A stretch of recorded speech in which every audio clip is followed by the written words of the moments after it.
방위는 편하잖아요. 집에서 출퇴근하잖아요. 이 말 들어보신 적 있으십니까?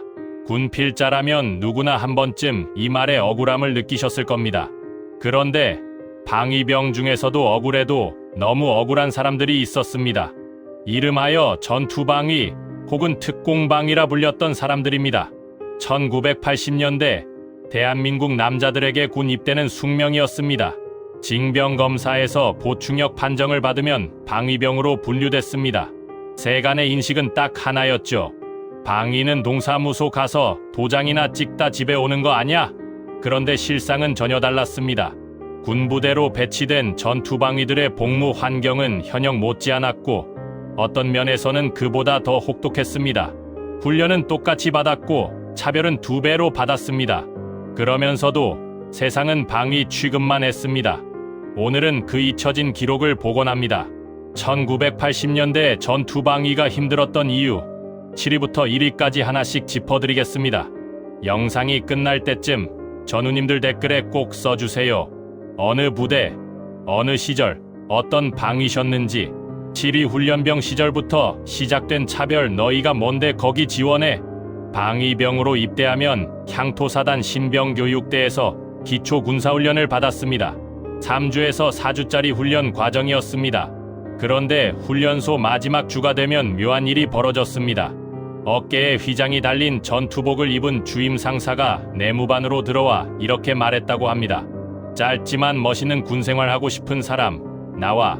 병참 선경비대, 사단 기동타격대 같은 전투방위 부대로의 차출이었습니다. 지원자가 없으면 차출했습니다. 선발 기준은 꽤 까다로웠습니다. 대학 재학 이상의 학력, 부대 근처 거주지, 신체 조건, 훈련 성적까지 봤습니다. 말이 지원이지 사실상 끌려가는 것이었습니다. 이렇게 선발된 전투방위들이 현역 부대에 도착했을 때 현역들의 시선은 싸늘했습니다. 방위 주제에 왜 여기 왔냐는 분위기가 기본이었습니다. 방위병이라는 신분 때문에 선임 대우도 못 받고 계급 불문 반말을 들었습니다. 훈련소에서 어렵게 선발됐다는 사실도 이곳에서는 아무 의미가 없었습니다. 질이지만 이게 출발선이었습니다. 시작부터 이미 틀렸습니다. 유기집에 가지 못하는 날들 출퇴근, 그게 무슨 말입니까? 세상 사람들은 방위는 집에서 출퇴근한다고 알고 있습니다. 틀린 말은 아닙니다. 동사무소나 예비군 중대로 간 향토방위는 실제로 출퇴근이 기본이었으니까요. 그런데 군부대 전투방위는 달랐습니다. 평일 출퇴근이 원칙이긴 했지만 훈련이 잡히면 얘기가 달라졌습니다. 혹한기 훈련, 혹서기 훈련, 야간 훈련이 이어질 때면 일주일씩 집에 못 가는 경우가 다반사였습니다. 내무실에서 자야 했고 밥도 군대 밥을 먹었습니다. 특히 1986년 서울 아시안게임과 1988년 서울올림픽 기간에는 수도방위사령부 예하부대가 전부 비상경계 체제로 전환됐습니다. 전투방위들도 현역과 함께 대테러 작전 상황실 근무, 5분, 대기, 수색정찰 임무에 투입되며 부대에서 숙식했습니다. 집에 가고 싶어도 갈 수 없었습니다. 야간 경계 로테이션도 있었습니다.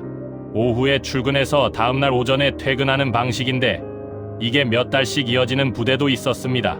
집에서 출퇴근하는 방위라는 말은 전투방위들에게는 먼 나라 이야기였습니다. 5위 장비는 현역 2군, 훈련은 현역 1군 알철모 쓰고 구형 군장 메고 산을 넘다.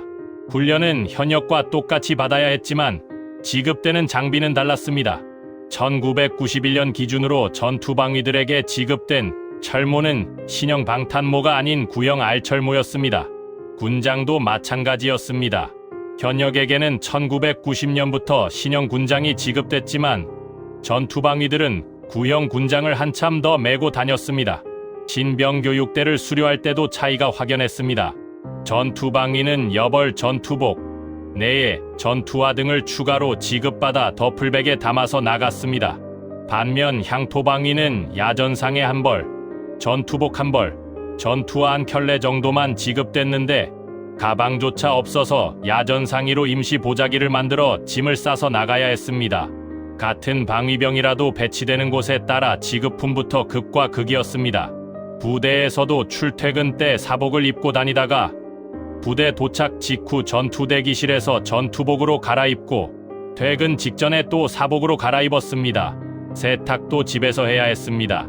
토요일에 전투복을 들고 집으로 가져와서 세탁하고 일요일 저녁에 다려서 월요일에 다시 들고 출근했습니다. 일요일 저녁 전투복을 다리는 시간이 전투방위들에게는 가장 고달픈 시간이었다고 합니다.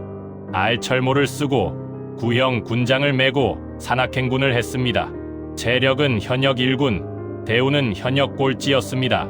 4위 충정훈련의 공포방위도 시위 진압훈련을 받았다. 충정훈련 들어보셨습니까? 충정훈련은 대규모 시위나 소요 사태를 진압하기 위해 군이 실시하던 공세적 진압훈련입니다. 1980년 초 신군부가 수도권 충정부대들을 중심으로 강도 높게 실시했던 훈련으로 이 훈련을 받은 공수부대가 518 광주 민주화운동 진압에 투입된 것으로도 알려져 있습니다. 그런데 이 충정훈련을 전투방위들도 받았습니다.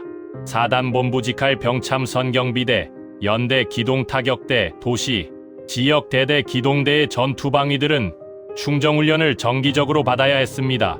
간부들이 매년 수도방위사령부에 파견돼 최신 충정훈련을 이수하고 돌아와서 전투방위들에게 전파했습니다. 심지어 매년 충정훈련 경연대회까지 열렸습니다. 훈련 방식은 이랬습니다. 안면부 철망, 방석복, 충정봉을 착용하고 착검 상태로 시위대 진압훈련을 했습니다. 한쪽은 진압군, 한쪽은 시위대로 편을 나눠 실제 강목과 화염병까지 동원되는 경우도 있었습니다. 구령에 맞춰 군합발을 힘껏 내딛고 충정봉으로 타격하고 날아차기로 제압하는 훈련이었습니다. 외출, 외박, 휴가는 충정훈련 기간 내내 전면 통제됐습니다. 방위병이 집에서 출퇴근한다고요? 이 훈련을 받던 전투방위들에게는 그 말이 어떻게 들렸을까요? 3.2 대간첩작전과 실탄 소지 방위라도 총은 실총이었다. 1980년대 한반도 안보 환경은 지금과 달랐습니다.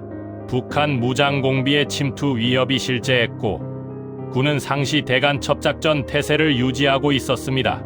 전투방위들, 특히 해안 지역에 배치된 해안대대 방위병들은 방위병 신분이면서도 상시 실탄 1기수와 수류탄 2발을 휴대한 채 근무했습니다. 총은 처음에는 M16 소총이었고 병과에 따라 K1 기관단 총도 지급됐습니다. 1994년에는 K2 소총이 지급되기 시작했습니다. 금곡 방위 제57 보병사단 소속 기동타격대 전투방위는 훈련소에서부터 K2로 훈련을 받고 자대에서도 1986년부터 K2를 지급받았습니다. 병참 선경비대 전투방위들은 수색대대 역할을 수행했습니다. 중정훈련뿐 아니라 특공무술, 산악행군, 유격훈련, 폭파, 전투수영, 특전사 요원들을 상대로 한 대침투 훈련까지 받았습니다. 이것은 방위병에게 부여된 임무가 아니라 현역 전투부대 수준의 작전 수행 능력을 요구하는 것이었습니다. 여기서 팀 스피리트 훈련 이야기도 빠질 수 없습니다. 당시 송추 72사단 방위병들의 증언에 따르면 팀 스피리트 훈련에 방위병들이 참여한 경우도 있었습니다. 16박 17일을 도보 및 구보로 이동하고 남한강 도하까지 했다는 기록이 남아 있습니다. 눈물 없이는 들을 수 없는 이야기입니다. 실탄을 들고 수류탄을 차고 최전방 못지않은 임무를 수행했습니다. 그러나 신분은 방위병이었습니다. 2위 녹화 사업의 그늘 고학력자는 왜 하필 전투방위였나? 이 대목에서 1980년대의 어두운 그늘 하나가 드러납니다. 바로 녹화 사업입니다. 당시 방위병을 받는 훈련소에는 암묵적인 원칙이 있었습니다. 대학생, 특히 서울 주요 대학에 재학 중인 고학력자를 우선적으로 힘든 부대에 배치하는 것이었습니다. 이것은 1980년대 당시 정권의 녹화 사업과 깊은 관련이 있었습니다. 현역 입영 대상자 중에서 고학력자와 학생운동 참여자는 최전방이나 공수부대 등으로 우선 배치했습니다. 거주지 이탈이 불가능한 방위 대상자 가운데 고학력자는 송추 72사단이나 남양주, 금곡의 73보병사단 같은 훈련 강도가 센 전투방위 부대로 보냈습니다. 대학생들이 체력적, 정신적으로 강도 높은 훈련에 묶여 있으면 사회에서 운동권 활동을 할 여력이 없어진다는 계산이었습니다. 결과적으로 전투방위 부대에는 유독 고학력자 비율이 높았습니다. 인서울대학교 재학생, 심지어 어느 대학 출신인지도 유명했던 송추방위의 구성이 이를 잘 보여줍니다. 머리는 좋고 학교는 좋고 배치는 가장 힘든 곳으로 방위병이라는 신분 위에 시대의 정치가 덧씌워진 결과였습니다. 복무기간은 짧았지만 지식인이라는 이유 하나로 가장 힘든 자리에 배치된 사람들이었습니다. 1위 훈련은 현역, 대우는 이류 18개월의 억울한 사투. 자, 드디어 1위입니다. 전투방위를 가장 힘들게 했던 것은 단순히 훈련이 힘든 것도 출퇴근이 어려운 것도 아니었습니다. 그것은 훈련은 현역과 똑같이 받으면서 대우는 철저히 이류로 받았다는 이중 고통이었습니다. 현역 복무기간과 비교해 보겠습니다. 당시 1980년대 육군 현역 복무기간은 약 30개월이었습니다. 전투방위 복무기간은 기본 18개월이었습니다. 12개월 차이입니다.